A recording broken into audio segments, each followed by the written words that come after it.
Du möchtest ein Webinar veranstalten und du möchtest dieses Webinar dann als Replay benutzen in einer super Qualität. Und jetzt zeige ich dir, wie du dafür die richtigen Einstellungen machst. Also, zunächst einmal hast du natürlich deine Oberfläche, wo du ein neues Meeting anlegst. Und hier kannst du die grundsätzlichen Informationen für das Meeting einstellen. Also zum Beispiel, wie das Meeting heißt, an welchem Tag es stattfindet. Gehen wir mal in den November, an meinen Geburtstag. Und dann hier die Möglichkeit, dass du ein Passwort eingibst. Das ist also eine Sicherheitslösung und normalerweise auch empfohlen. Dann sind wir hier ganz wichtig bei den Optionen. Die Optionen hier unten sind nochmal wirklich wichtig anzuschauen. Hier kannst du nämlich sagen, dass du automatisch das Meeting aufnimmst und dann würde ich dir empfehlen, in die Cloud aufzunehmen. Damit ist nämlich auch die Qualität besser. Wenn du gleich aufnimmst, vermeidest du dies im Eifer des Zoom-Meetings auch zu vergessen.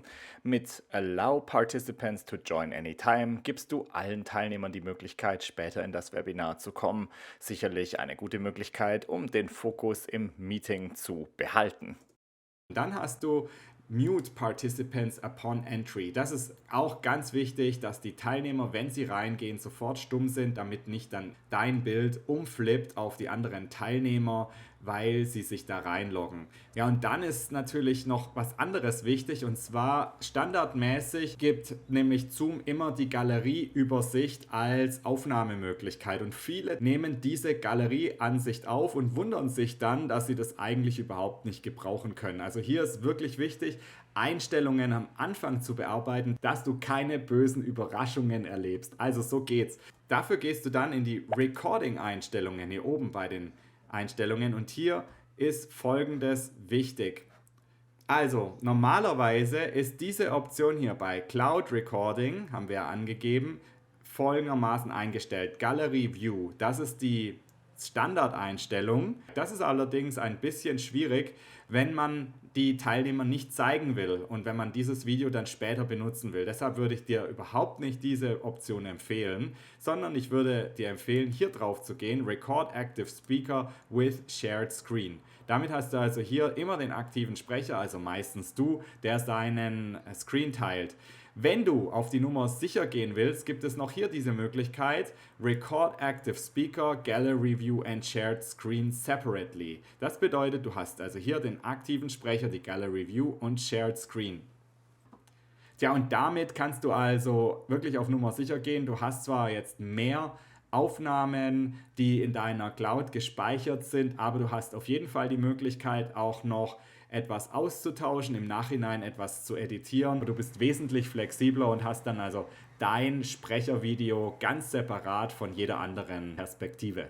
So, und als letztes möchte ich noch folgende Idee mit auf den Weg geben. Die findest du nämlich bei Audio Conferencing.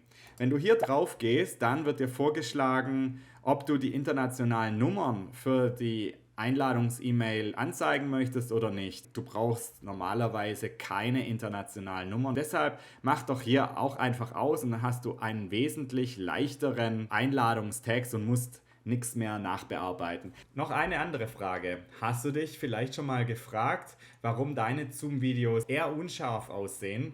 Das liegt daran, dass Zoom standardmäßig deine Aufnahmequalität auf 360 Pixel beschränkt. Das ist halt platzsparender und die meisten Leute brauchen es auch nicht größer. Aber du kannst dein Video, deine Qualität auf 720 Pixel auf HD-Qualität kostenlos vergrößern und dafür musst du einfach eines machen. Und zwar an den Zoom-Support schreiben und diesen Wunsch äußern. Und wie du das machst, das beschreibe ich dir auf meiner Website Erfolgreich Live. Hier kannst du nämlich ganz leicht eine Anleitung erhalten. So schaut's aus. Geh auf die Kategorie Blog. Hier ist der Beitrag Zoom in HD. So bekommst du eine bessere Auflösung und hier erhältst du ganz genau einen Überblick, wo du hinschreiben musst und wie du deine Anfrage formulieren kannst. Damit hast du schon eine super Auflösung für dein nächstes Webinar, das du dann auch wirklich in HD-Qualität anderen zur Verfügung stellen und uploaden kannst. Ich wünsche dir viel Spaß und melde dich, wenn du weitere Fragen hast.